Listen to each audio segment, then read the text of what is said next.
Melanjutkan dari cerita sebelumnya. Masih di posisi kolam darah Gunung Surga. Sudah 2,5 bulan.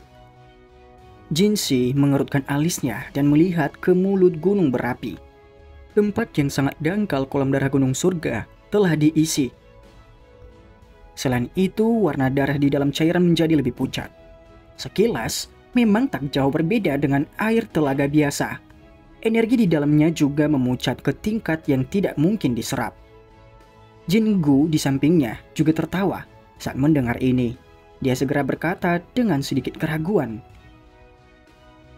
Mungkinkah sesuatu telah terjadi? Racun api Gunung Surga di bawah terlalu padat. Bahkan saya tidak berani melangkah terlalu dalam, ucap Jin Gu. Seharusnya tidak demikian. Meskipun racun api Gunung Surga sangat ganas, itu tidak menimbulkan banyak ancaman bagi api surgawi. Jinsi menggelengkan kepalanya dan berbicara dengan suara yang dalam. Untuk beberapa alasan yang tidak diketahui, bagaimanapun nadanya tidak terlalu percaya diri ketika dia mengatakan ini. Xiaoyan sudah memasuki kolam darah Gunung Surga selama 2,5 bulan. Jangka waktu ini memang terlalu lama. Racun api di bawah kolam darah sangat padat. Bahkan dia tidak berani tinggal dalam waktu yang lama. Meskipun Xiaoyan memiliki api surgawi, kekuatannya pada akhirnya hanya di bintang Do Huang. Jin Gu menghela nafas tak berdaya saat dia melihat penampilan Jinsi. Selama 2,5 bulan ini, gelombang energi dari pegunungan mata surga secara bertahap menjadi tenang. Feng Qing'er dan yang lainnya tetap berada di kolam darah selama 5 hari sebelum meninggalkan kolam. Setelah berpamitan singkat, mereka dengan cepat meninggalkan tempat itu. Dari kelihatannya sepertinya mereka mendapat manfaat dari berendam di kolam darah ini. Mereka bahkan mungkin berhasil menembus ke kelas Do Huang begitu mereka kembali. Nalan Yanran di sisi lain hanya bertahan di kolam darah selama 3 hari. Itu karena energi di dalam tubuhnya telah mencapai kejenuhan dan dia tidak lagi punya banyak pilihan selain pergi. Setelah itu dia menunggu Xiaoyan di pegunungan mata surga selama hampir 2 bulan sebelum akhirnya tidak punya pilihan selain pergi. Dengan kata lain, kemungkinan Xiaoyan adalah satu-satunya orang di gunung mata surga yang belum ada kabar. Jika masih belum ada berita hari ini, saya akan memasuki kolam darah dan melihat apa yang telah terjadi. Setelah merenung sebentar, Jinsi akhirnya menggertakkan giginya. Dia masih membutuhkan bantuan Xiaoyan untuk mengeluarkan racun api dari tubuhnya. Oleh karena itu, meskipun dia tahu bahwa dia tidak bisa begitu saja memasuki dasar kolam darah seperti yang dia inginkan, dia tidak punya pilihan lain selain pergi dan melihatnya. Jin Gu juga mengangguk tak berdaya saat mendengar ini. Mereka tidak punya pilihan lain selain melakukannya. Di sekitar mulut gunung berapi, tiba-tiba mengeluarkan suara gemuruh yang keras ketika Jin Gu baru saja menganggukkan kepalanya. Semua energi di sekitar mereka tiba-tiba mulai berfluktuasi. Setelah munculnya suara gemuruh ini, orang dapat melihat bahwa energi alam di sekitarnya tampaknya telah bertemu dengan gaya hambat dan mulai berkumpul dengan gila di sekitar mulut gunung berapi. Jinsi dan Jin Gu mengarahkan pandangan mereka ke tempat itu. Apa yang telah terjadi? Perubahan tak terduga yang tiba-tiba menyebabkan Jin Gu terkejut saat dia buru-buru bertanya. Jinsi mengerutkan kening. Dia melihat dengan tegas dan menatap bagian dalam kolam darah. Pusaran air yang berukuran beberapa puluh kaki muncul di tempat itu. Bagian tengah pusaran air adalah lubang hitam pekat. Energi alam sekitarnya semuanya mengalir ke sana. Bagian dalam kolam darah sepertinya memiliki sesuatu yang menyerap energi dengan gila. Jika saya mendebak dengan benar, ini seharusnya dibuat oleh Xiaoyan. Jinsi perlahan menyimpulkan. Bagaimana dia bisa mengaduk energi alam sampai bergetar karena kekuatan Do Huangnya? Jin Gu berbicara dengan suara terkejut. Dia tiba-tiba teringat sesuatu. Ada ekspresi terkejut di wajahnya saat dia menoleh ke Jin Gu. Orang ini, mungkinkah dia akan menerobos ke kelas Dozong? Pandangan aneh juga melintas di mata Jinsi. Sesaat kemudian dia mengangguk dan berkata, sepertinya begitu. Orang ini benar-benar berhasil. Meskipun kolam darah Gunung Surga memang memiliki beberapa manfaat untuk membantu seseorang menerobos dalam kemacetan, Ini juga pertama kalinya aku melihat seseorang menerobos dengan bantuan kolam darah. Jika berita ini menyebar, kemungkinan besar itu menjadi daya tarik kolam darah Gunung Surga akan terus melonjak. Tidak heran dia telah bertahan begitu lama di dasar kolam darah. Dia sebenarnya berpikir untuk menerobos ke kelas Douzong sekaligus. Namun sepertinya metode ini hanya dapat digunakan oleh orang-orang seperti dia yang memiliki api surgawi. Racun api Gunung Surga di bawah ini benar-benar sedikit terlalu menakutkan. Tapi yang dibuat orang ini saat dia menerobos benar-benar luar biasa. Tempat ini telah diguncang sampai seperti ini. Sepertinya beberapa elit Douzong dalam radius 500 km akan merasakan sesuatu. Jingu mendecakkan mulutnya sambil meratap. Jinsi juga mengangguk. Matanya terfokus pada kolam darah dan hatinya juga mendesa lega. Selama tidak ada yang terjadi pada Xiaoyan, racun api di dalam tubuhnya seharusnya tidak menjadi masalah. Selagi keduanya berbicara, fluktuasi energi alam di tempat ini juga menjadi semakin intens. Gelombang demi gelombang energi padat merembes dari sekitarnya. Setelah itu, energi mengalir menuju pusaran air di dalam kolam darah itu. Melihat dari kejauhan, sepertinya seluruh gunung mata surga terbungkus dalam badai energi yang agak berwarna-warni dan memberikan penampilan yang sangat spektakuler.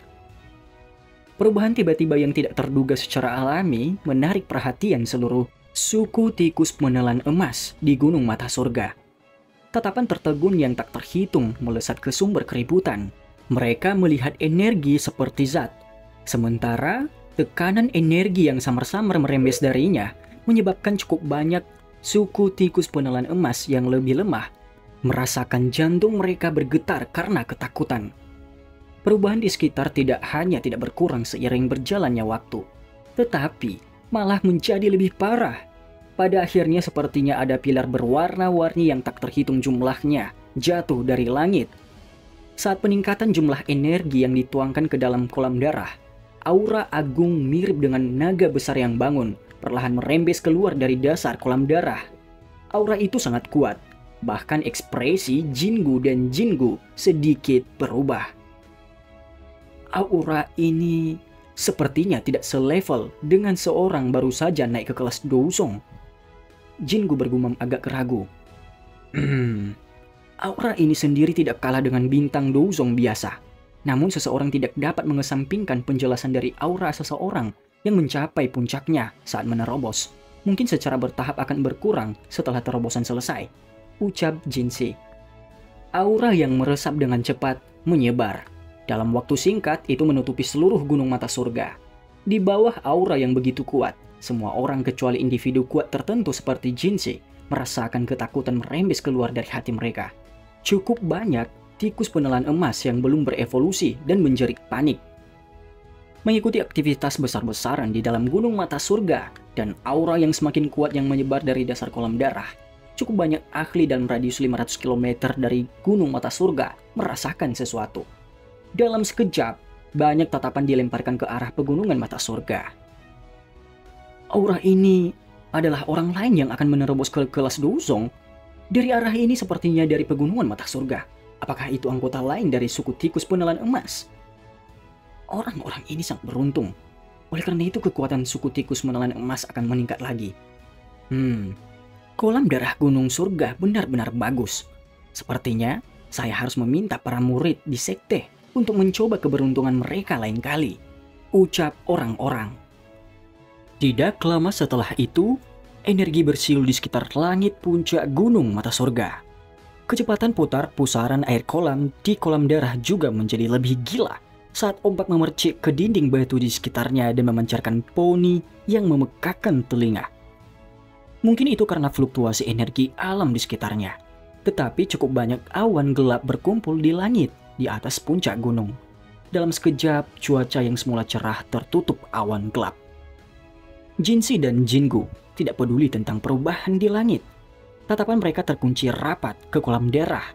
Berdasarkan indera mereka, hisapan dari dasar kolam darah sepertinya telah mencapai puncaknya. Dia keluar.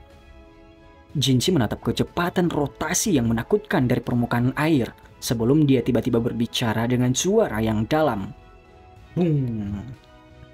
Suara Jinsi baru saja terdengar ketika permukaan air tampak seolah-olah ada bom yang dijatuhkan ke dalamnya. Itu meledak dan pilar air yang tak terhitung jumlahnya melesat ke langit. Beberapa saat kemudian, teriakan seperti burung bangau dari dasar kolam darah tiba-tiba menembus permukaan air dan melesat ke awan sambil membawa Doki yang perkasa dengannya. Raungan yang jelas seperti telah mengaduk-aduk langit dan daratan. Ruang terdistorsi saat pilar air ditembakkan. Seluruh pegunungan mata surga mulai bergetar saat ini. Banyak retakan mulai menyebar dengan cepat seperti jaring laba-laba di sekitar mulut gunung berapi. Ju.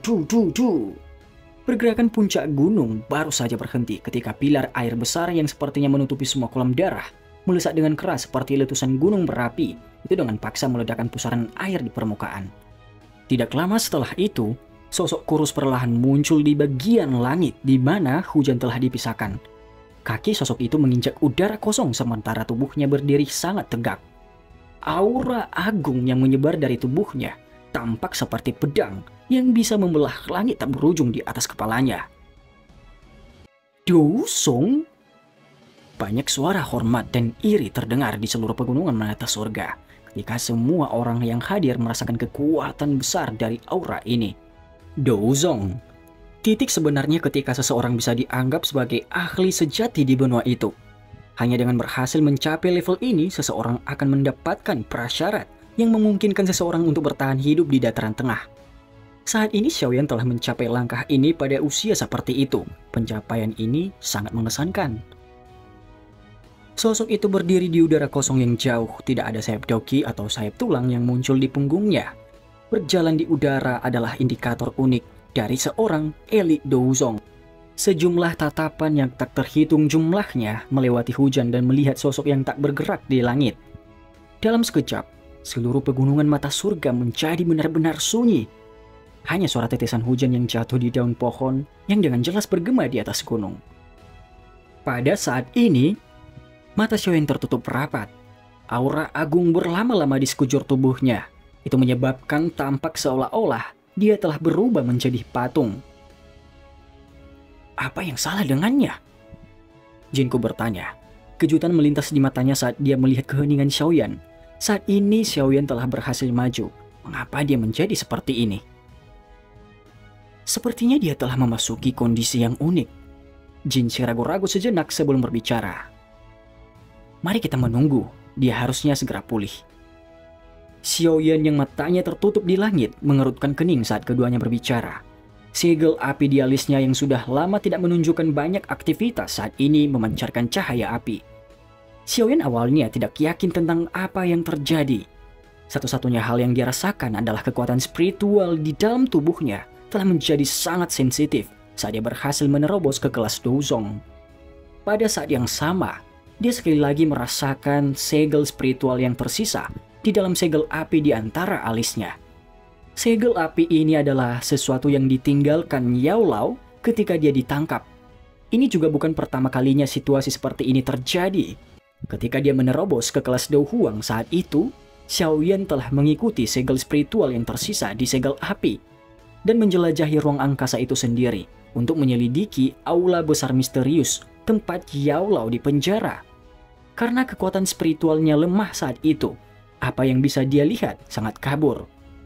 Dengan pengalamannya terakhir kali, Xiaoyan mengerti apa yang terjadi ketika dia sekali lagi merasakan perubahan segel api. Kekuatan spiritual di dalam tubuhnya berkumpul bersama sebelum memasuki bagian dalam segel api.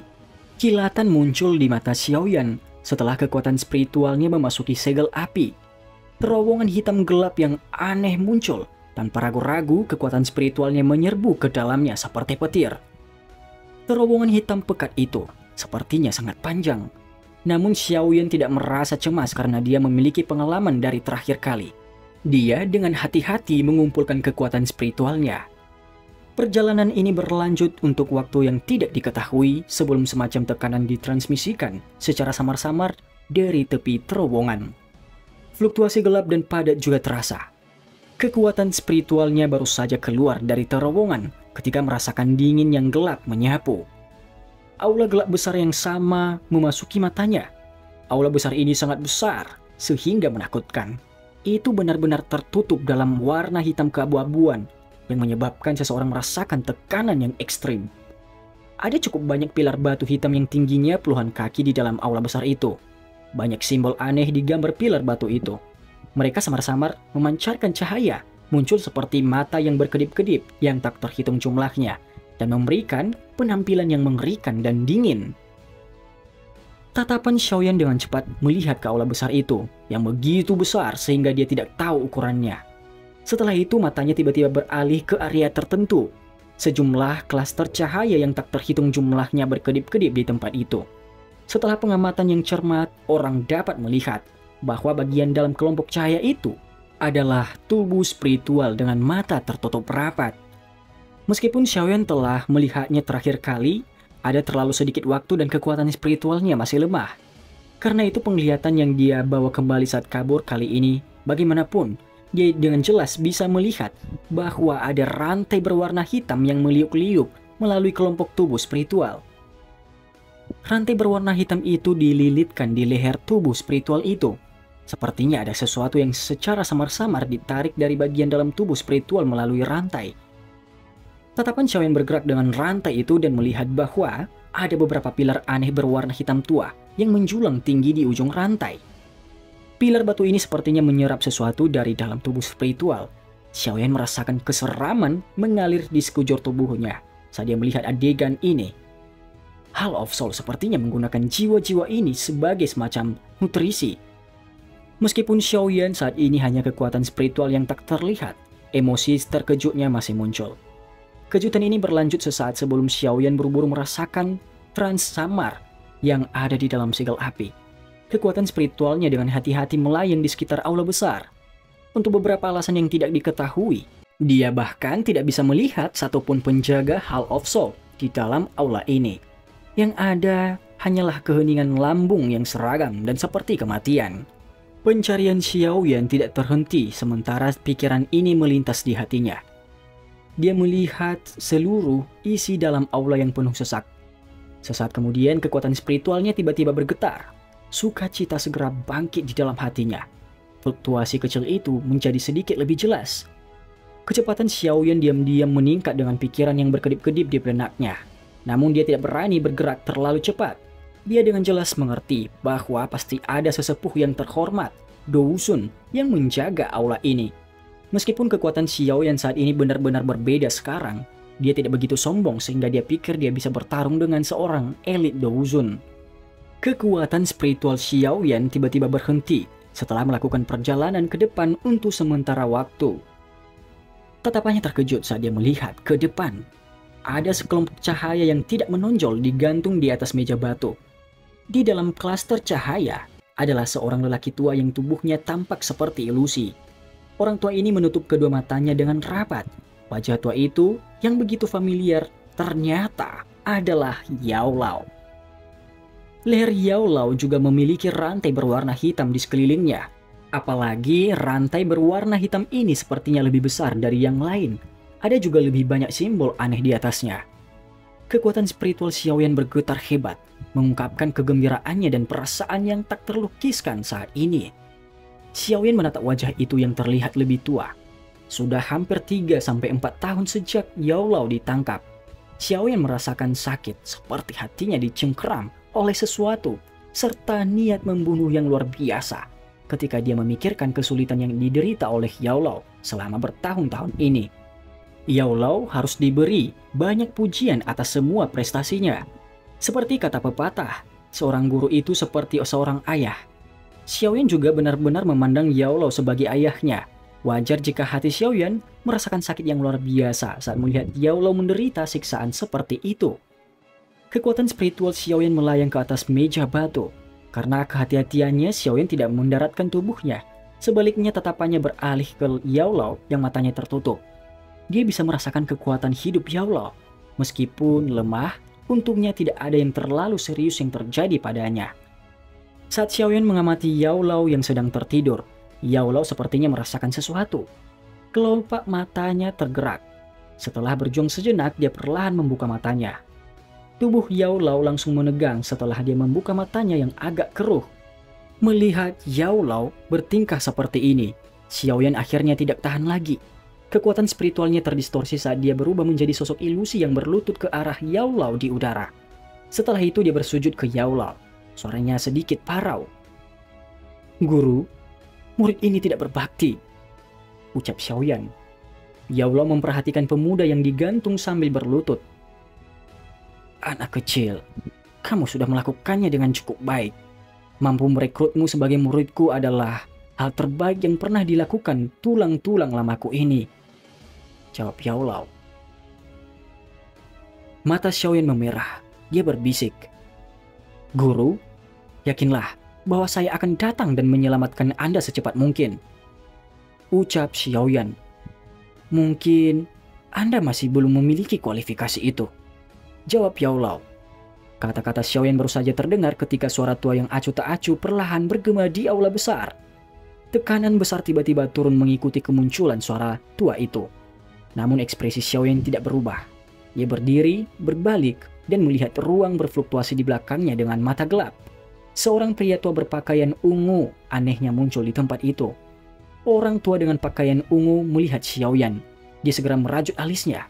Kekuatan spiritual Xiaoyan samar-samar memberinya perasaan yang agak akrab. Setelah berpikir sebentar, dia tanpa sadar berkata dengan beberapa kejutan, "Kamu adalah kekuatan spiritual saat itu?" Xiaoyan menatap pria tua berpakaian ungu dan tidak menjawab. Tidak terduga bahwa orang yang bahkan tidak dapat menerima fluktuasi spiritual dari diri yang mulia ini sebenarnya dapat datang ke tempat ini. "Sepertinya kamu jauh lebih kuat dari sebelumnya." Pria tua berpakaian ungu itu melirik Yao Lao di klaster cahaya. Dia samar-samar tersenyum. Dia mengangkat tangannya dan mengarahkannya ke Xiaoyan dari kejauhan. "Namun, ini masih jauh dari cukup," ucap orang itu. "Lain kali, saya datang ke sini. Saya akan membalas semua kesulitan yang telah diderita oleh guru saya bertahun-tahun ini," ucap Xiaoyan. Pria tua berpakaian ungu itu mengangkat alisnya saat tangannya tiba-tiba mengepal. Ruang di sekitar Xiaoyan segera pecah. Tidak lama setelah itu, kekuatan spiritual Xiaoyan menghilang. Ekspresi senang muncul di wajah tua Yao Lao di dalam klaster cahaya saat dia melihat tubuh Xiaoyan menghilang. Xiaoyan bisa tetap tidak takut di hadapan seorang elit Douzun. Dari kelihatannya dia benar-benar tumbuh cukup banyak selama beberapa tahun ini. Yao Lao samar-samar merasa bahwa kali berikutnya muridnya ini muncul, dia tidak akan menjadi kekuatan spiritual belaka, tetapi dia akan datang sendiri dengan tubuh aslinya. Alis pria tua berbaju ungu itu menjadi satu saat. Dia melihat ekspresi pos di wajah Yao Lao.